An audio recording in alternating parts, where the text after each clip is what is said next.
আসসালামু আলাইকুম। আমি আপনার সামনে একটি ভিডিও নিয়ে হাজির হয়েছি। ভিডিওটা একটু মনোযোগ দিয়ে শুনবেন। আমাদের এই সেলিব্রিটি ওমর ভাইকে নিয়ে জুনায়েদ আল হাবিব হুজুরে কি বলে একটু মনোযোগ দিয়ে শুনবেন।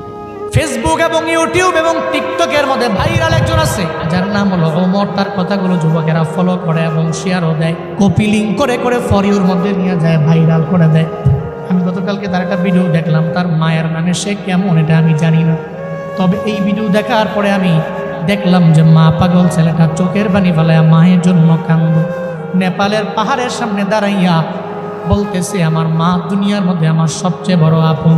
আমার মায়ের বিরুদ্ধে কথা বললে আমি কোনো আইনও মানি না, কাউরে আমি চিনি না, কারণ মায়ের মতো আপন আমার দুনিয়ার মধ্যে কেউ হতে পারে না। সে বলতে লাগলো, ছোটবেলায় আমার বাবা দুনিয়া থেকে বিদায় নিয়ে চলে গেল, যখন আমার বাবা নাই, আমার মা ছাড়াই পৃথিবীতে আমার আপন যখন কেউ নাই।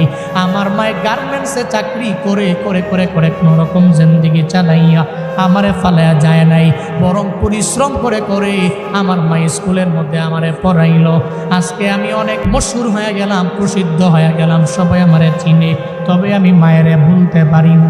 নেপালের পাহাড়ের সামনে দাঁড়াইয়া বলতে লাগলো, মা জীবনে কোনোদিন আপনারে আই লাভ ইউ মা বলা হয় নাই, আমি আপনারে ভালোবাসি, আমি আপনারে পছন্দ করি, এটা বলা হয় নাই।